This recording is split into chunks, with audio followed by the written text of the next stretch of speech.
I asked you this question before we started. There's a very clear answer. Okay. Is the month worth it? All things considered. No. That's it. Straight up, no.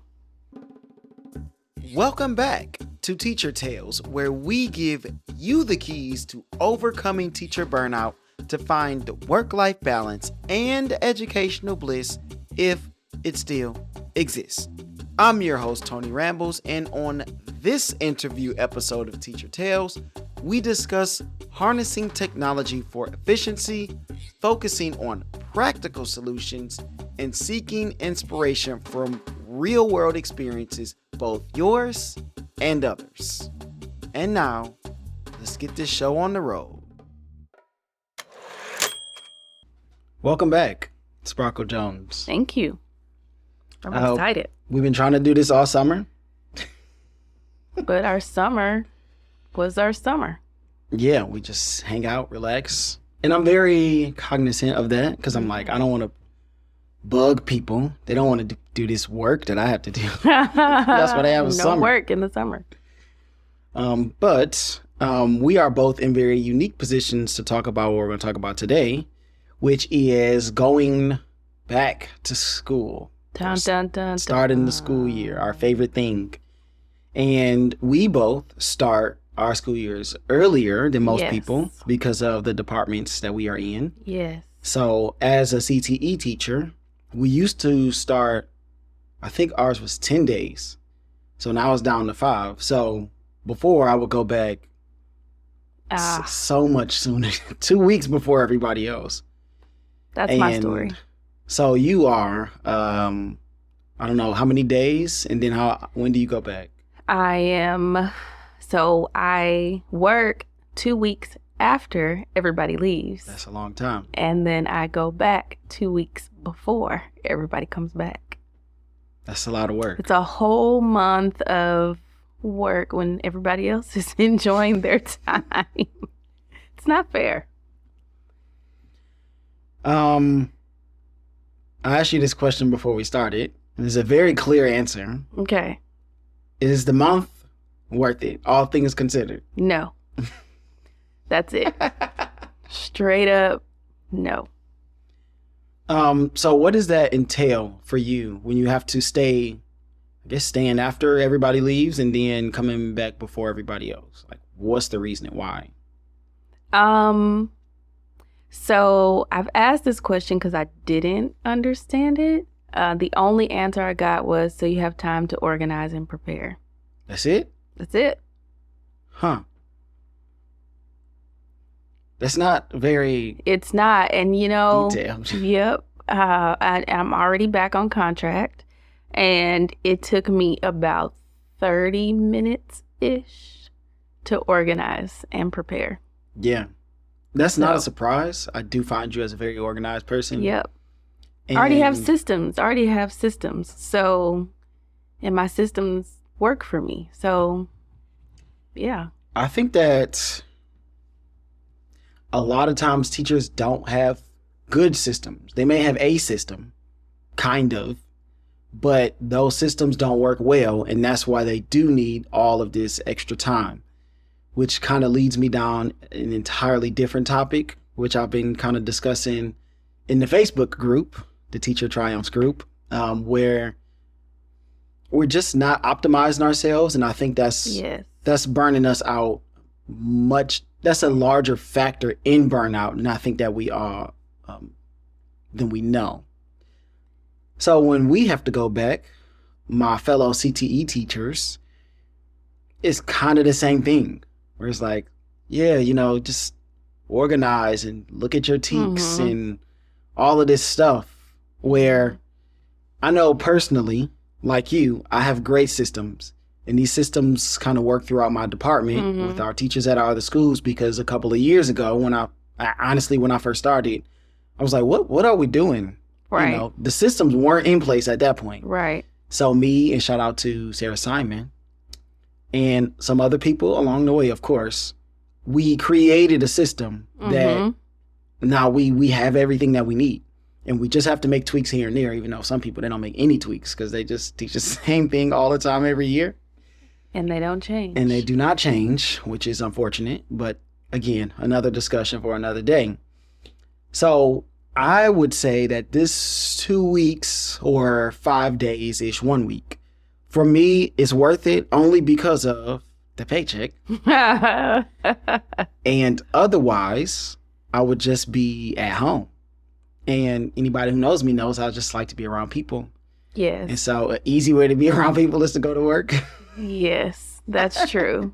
But for those of us who are introverts, who are just exhausted from all things life, parenting, work, and whatever else we have going on, I very much value my naps or my sleeping in, and I just think about all the other things I could be doing with that time that I'm sitting in the office by myself, doing a lot of nothing. So that's why we are here. Yeah. So a lot of people complain about PD, not complain. I don't really like that word.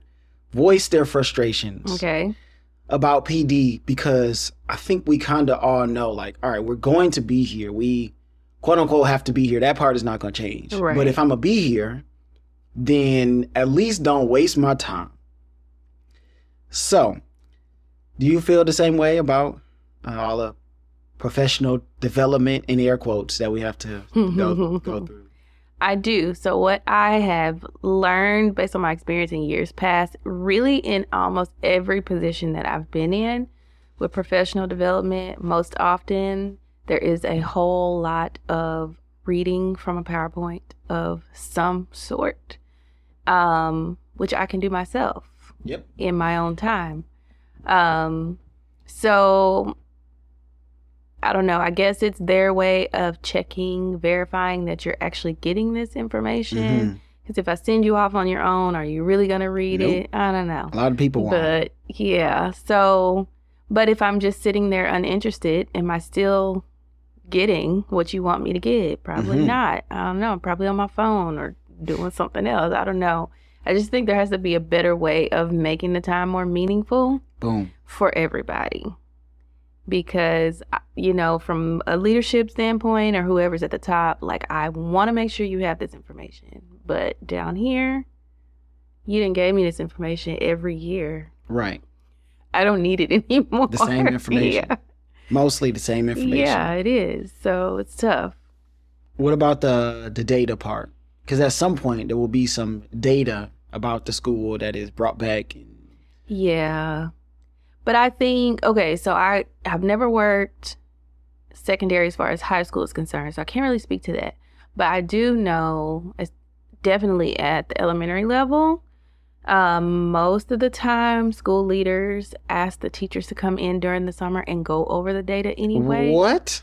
So it's kind of like, okay, so at the elementary level, especially as an administrator, we had the teachers to come in and we gave them a day one for just planning for the first 2 to 3 weeks of school. So they came in, they spent the entire day planning and mapping out lessons, all things curriculum, TEKS.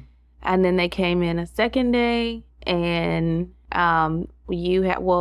it's more of like team leaders and coaches, that kind of thing, and have what we call a retreat.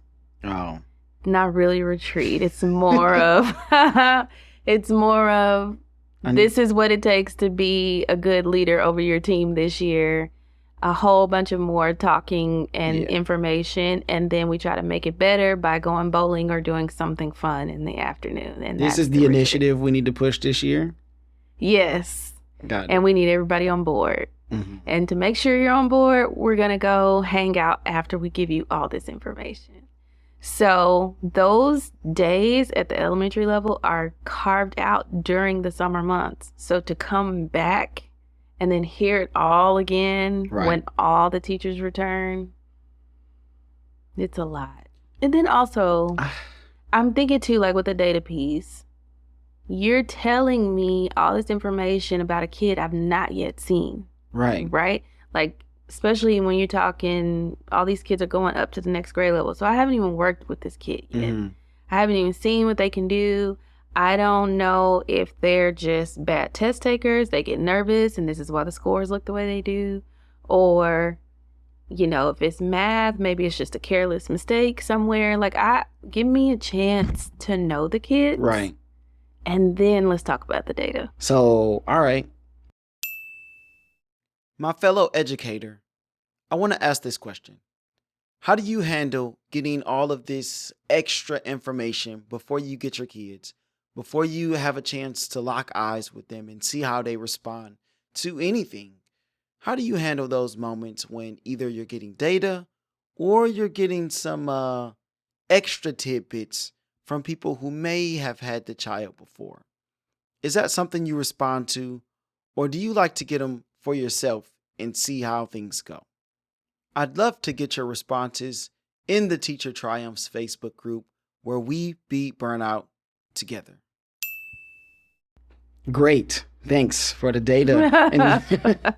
And the PD part, I think that when we have administrators, these people who used to be teachers at one point, I never understand teaching this way that they don't want us to teach, but they teach us the exact same way when we have these PowerPoints. Oh my and gosh, stuff. Absolutely. So I'm like, y'all know this don't work for kids. Why? It's not gonna work for us either. Like, just because we're adults Yes. and we should, again in air quotes, be able to like sit through a PowerPoint and listen to some information. Everybody knows like this is the worst way to teach people. Yes. So all of y'all administrators from all over the district, how about y'all come up with some better ways to deliver this PD? Now, I know time is a factor, but trying to find some creative way to do it is always going to be better. Even if you got to drag some people along, at least it's not just, again, a sit and get with a PowerPoint. That's always my biggest complaint. Like, okay, I understand that we need to get this information. Stuff comes down from the state, from the district, whatever. Got it. Cool. How you deliver it is totally... Absolutely. I want to say it's totally up to them, but it's probably not. But it could be. If it is, bruh, come on. But it could be. And then it's the piece of, like, I don't know. I guess, like you said, being more creative. Because if you do it in a creative way, I might retain a little bit more of or I might have more interest. Right. And engagement in whatever it is you're trying to present to me versus lecture style professional development. It's not effective. I can tell you this way doesn't work. So trying something else is always going to be a better option. Yeah. That's my whole thing about PD. And I think that those people are probably stretched thin too. Yeah. So when they ask teachers, hey, anybody want to do PD? Deliver this PD. You guys have a lot of thoughts about it. So who wants to help us out? A lot of times nobody wants to step up. Nobody wants to help. So why? Because then you have to work on your time off. Yeah. It's this catch-22. It's a circle. Catch-22. It's just going in circles. That's the part about education. I guess I gotta stand on my soapbox. I just have to, because it always comes back to this. Yep. There's going to be some extra work for us to do. I think that, and I have a friend that does a lot of stuff kind of on his own time, just because he's a talented individual, people know, and so they ask him to do stuff. Yeah. And a lot of times, just like other teachers, we do stuff out of the kindness of our own hearts. We want to volunteer. We want to be a part of the community. We want to help. Yeah. Now, here's the thing. If I'm going to help you on thing A, do not ask me to do thing B, C, D, E, and F. You can't be good at stuff. I can't. When you're good at stuff, you're asked to do all the stuff. Let me do the stuff that I'm good at. That's cool. Let me not do the stuff that I don't want to do because I'm helping you in these other areas. That's my thing. As an administrator and a person that's in leadership position, how do you see that? Because that's, I'm helping. Well, I think that's a quick way to burn out. It's a quick way to burn out. But I see the other side of it too, because I don't want to ask this not so great at things teacher to lead or step up in this way. Because I don't know what that's going to look like. If it looks anything like your instruction, then I don't know. Probably not gonna be a good idea. Yeah. So I think it's tough, but I think it's also like a good growth opportunity too, because I think there are ways to nurture and support the teachers who are not there by saying, hey, I want you to try this, and this is how we're going to do it. Right. And that way everybody gets involved. We can't just keep dumping everything on the best people. On the best people. That's just, it's how it's been going for a long time. Yeah, a long time. That is my gripe. Yeah. Because now those people don't want to do anything. Right, they're tired. They're like, all right, instead of getting all these things from me that I like to do, I'm just going to stop saying yes to everything. Everything's out. And that stinks. Yeah. And it all starts with before we come back to school. And you got like, we need these positions filled. We need these sponsors. We need these coaches. We got this duty and we got that duty. All those things. It's so sad. Yeah. Yeah. And those are the things and the thoughts that the closer you get to the start of school, you're like, I'm in the minority. I'm excited. I'm always excited to go back to school.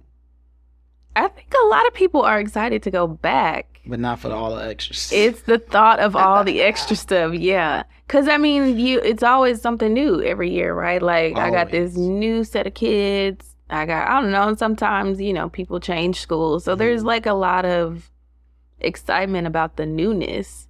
Yeah, it's work. It's work. So what would you do to change this PD session, this week or 2 weeks before school to make it better? So, good question.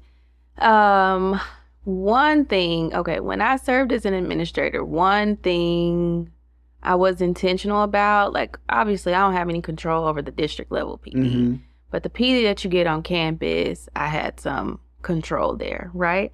So I was very intentional about, we're not doing lecture style PD. They've already been to the district level PD and they've gotten enough. So when they get back here, it has to be much more engaging. So I would make everything an activity versus just sitting at this table, looking at this screen. Everything was an activity.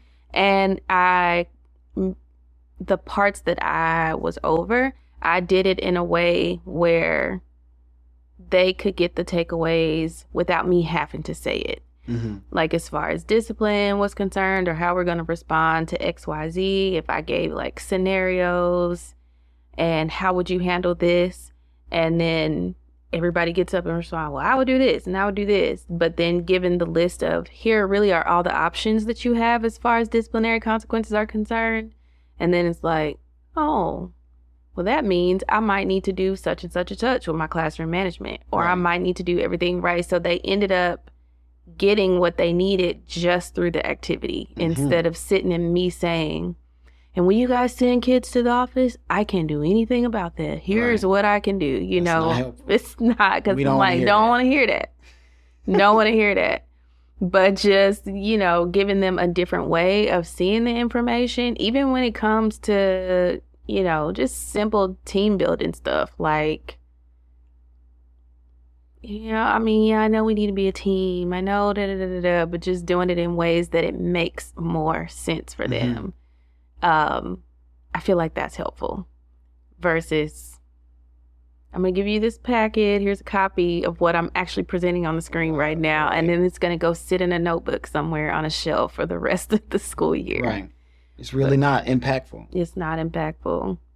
So I think for, the time that people have to come back, you got to make it meaningful. And even if that means, I don't know, even some kind of takeaway, right? Like, I don't know, it just sounds corny, cheesy, maybe. I don't know. But like with children's church and the kids do crafts, it's like their takeaway. So they may not remember the scripture or the story that I read to them, but this takeaway would be like a reminder, like, oh, I remember we talked about that, and it might jog their memory in some way. There you go. So giving teachers some kind of takeaway, like, oh, yeah, when we did that team building, that reminds me of da-da-da-da-da. So now I know how I need to respond to that if it happens this school year. We did this activity where everybody had like a string, like some yarn, and one of those paper plates. And the paper plate was on your back, and people wrote stuff about you on the paper plate. So you couldn't see it as it was happening, but they were supposed to write like a good word about you or something like that.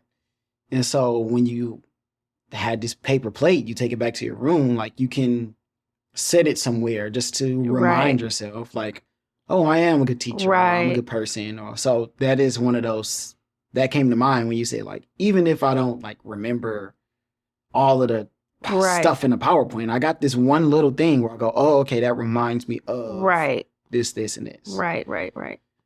I think you have plenty of teachers that would be willing to have a hand in creating that, because I think that people know how valuable it will be. Give us some like notice ahead of time. Yeah. That would be great. Well, how valuable it will be. And I think teachers feel more valued when their input is taken into consideration. Like, oh, they're listening. They're actually listening. And now they want to hear from me too. Right. Only if it's on the days where I already have to be here. Don't put me in on the days where I don't have to be. I don't want to begrudgingly have to make some cool stuff for you. Right. Yeah. I think everybody on campus needs to be involved. Yeah. So when people talk about, and I've seen this all summer because I have the group on Facebook, I'm in these groups and stuff. People's main thing, like the way to make school better, is to leave contract hours. Once your contract is up, go. Like, don't do anything outside of contract hours. That, I just think in my mind, think about how much worse our schools will be. If people actually did that. If all of the teachers just was like, I'm not doing anything else that I'm not getting paid for. I think that our schools they will be way worse than they are now. Because now people are not connected. They don't care as much. And those kids that need that thing that teacher does. Yeah. Now what are they doing? Because they may not even be able to go home. They may not even have a ride. They may not have food. Like, there's so many ripple effects that come with this only work your contract hours thing. So I feel like we are stuck in the system that is broken. Absolutely. And so my question to people who would want to do that, and I'll ask you the same question, like, would you rather just break the entire system in the hopes that, I guess, the powers that be will do something about it, or work within the system that we have and then try to find the best way to optimize it? I don't have that much faith in the powers that be fixing anything if we so choose to break it. So I would definitely choose finding a way with the system that we already have. But I think that can come with creating boundaries for yourself or maybe even your teammates.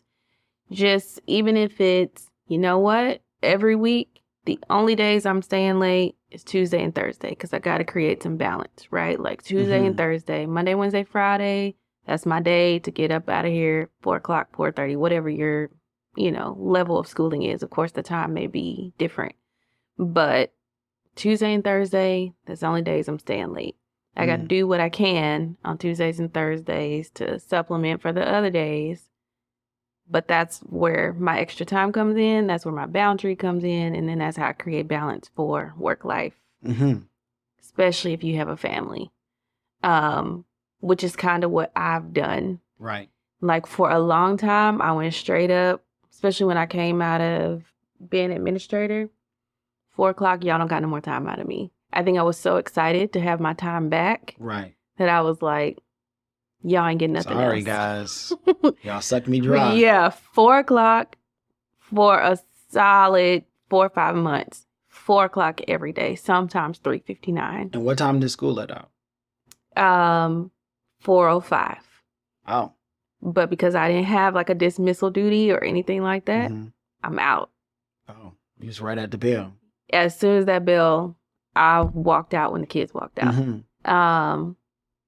But then I realized That wasn't going to always work because there were times where I was either like getting behind or I started to feel more stressed and more overwhelmed because I still had so much more to do, but I wasn't getting it done like that.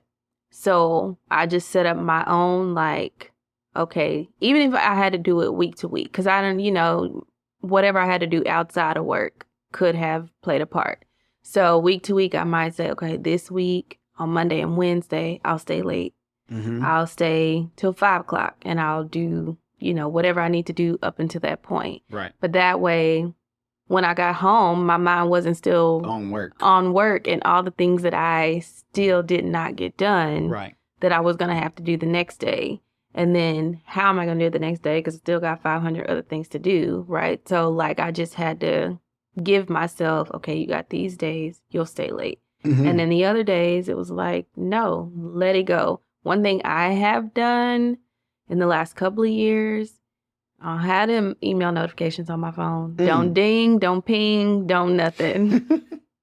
Because it's almost inevitable that if you get that notification and you open it up and you read it, it's either something that's going to like give me some level of anxiety or I'm going to feel like I have to respond to, and that's my personal time. So you figure out ways to work around the system that's already there. If we got tutorials on Tuesdays and Thursdays and some of these kids' parents don't come pick them up, then I already know on Tuesdays and Thursdays I'm going to be at work until whatever time. So just on the non-tutorial days, I'm going home. Got to create boundaries. Creating that boundary system, I think each person can do that. And I think that will work. I think that because now you can say, okay, well, Sparkle has the tutorials on Tuesday and Wednesday. Cool. Somebody else will have them on Monday, Thursday, and Friday. Yeah, absolutely. Right? So everybody, and this, many hands make light work. It's when people start to take their hands away that the work piles up on other people. Yeah. Wow. Great conversation with Sparkle, as always. And I know once we start talking about volunteering, data, and PD, these are very touchy subjects. And I know that my opinions aren't always the most popular, but this is how I truly feel, because I feel like education is a work of so many people, and there are so many moving parts. So I like to bring some perspective, not just mine, but from others, people who are in those meetings and trying to create those PDs and trying to make education a great place to be, not just for students, but also for teachers. Before we get out of here, remember, learn some practical strategies to help reduce your own workload so that you can gain more free time, even in the summer. Use AI and tech solutions to streamline your tasks and improve your efficiency. This is an area that we're all testing and trying to find out ways to make our jobs easier. Because you enjoyed what you heard from this episode, go join the Teacher Triumphs Facebook group. Me and my partner Jen Jamie created it as a way to help you overcome burnout and balance life by building community with other wonderful educators. Thank you for listening. I'll be back this Thursday with part 2 of mine and Sparkle's conversation with more teacher tales. Keep teaching, keep learning, and I will see you all on the next journey.